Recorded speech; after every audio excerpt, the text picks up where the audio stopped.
I'm back. I know, it's been a while, but I got a job. But now I can afford food, so that's nice. But today we're talking about something a lot more important than all of that, which is Call Call. I don't know who needs to hear this today, but you are not Nothing Burger. You're not even Idiot Sandwich. You're Everything Bagel with a side of cool beans. I don't care if Monday's blue, Tuesday's grey and Wednesday too. Basically, they're just videos that summarize how watching Perks of Being a Wallflower felt when you were 13. Bob knows.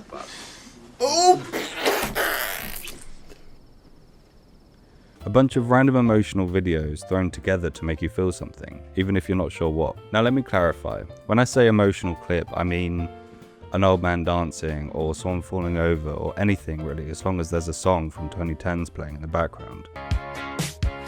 There's a stranger in my bed. Now if I'm being honest, these videos always get me. I don't know if it's the nostalgic music, or the goofy clips, or just the absurd combination of them, but it never fails to give me that feeling that a good indie movie gives me. Now, in an age of slop and influencer content and a lack of goofing around with your friends, this is like a shot of optimism straight to the cranium. They aren't there to make you feel like everything's going to work out, or even that life is good. It's just to take things a little less seriously. Now don't get me wrong, I'm definitely overanalyzing what's essentially a glorified TikTok meme. But I genuinely think it's telling how much it resonates with young adults, people who have forgotten the blind optimism of the 2010s.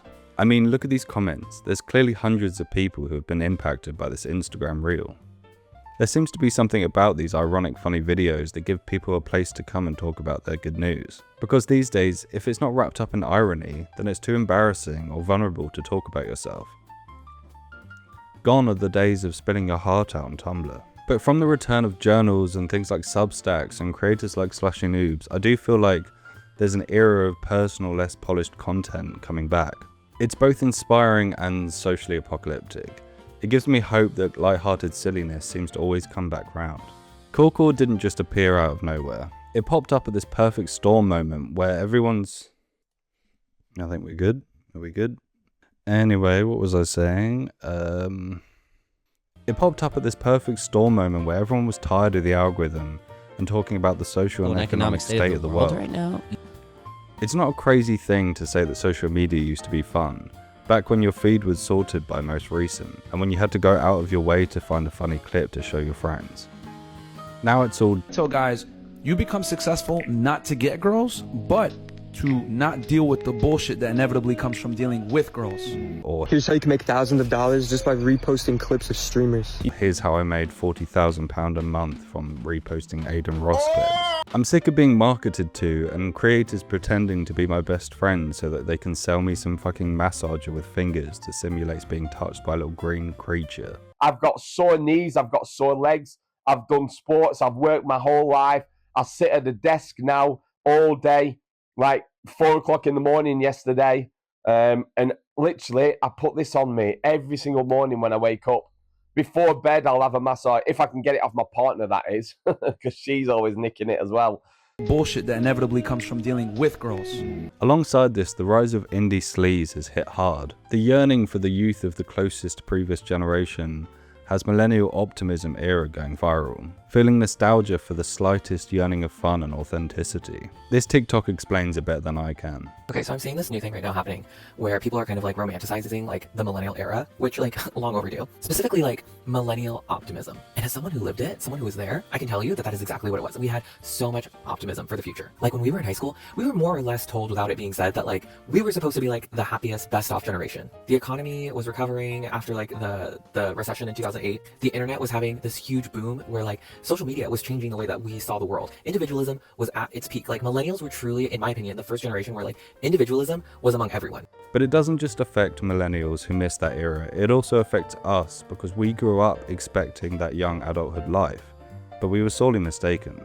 This will usher in potentially an unprecedented era in American history. This means that the UK has voted to leave the European Union. From this evening, I must give the British people a very simple instruction. You must stay at home. We're in this era of emotional burnout. Everyone's tired and overwhelmed. You get back from your 9 to 6 and you have to decide whether you want to spend 50 quid on Tesco's food for 2 days, or if you want to spend 15 quid for dinner for one. And eventually you get Uber Eats and you scroll on your phone and here comes Corkor saying, "Hey man, here's a 6-second clip of an old man doing a cartwheel to Cossie headrest. Feel something."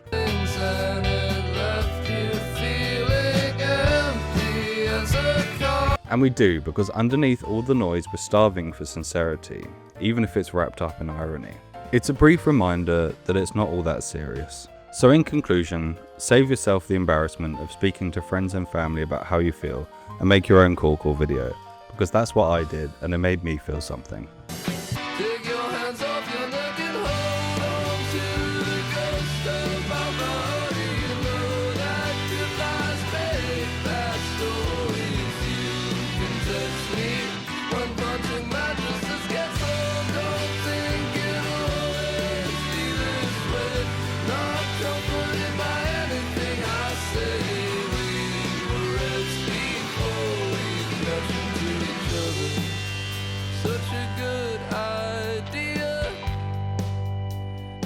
Turns you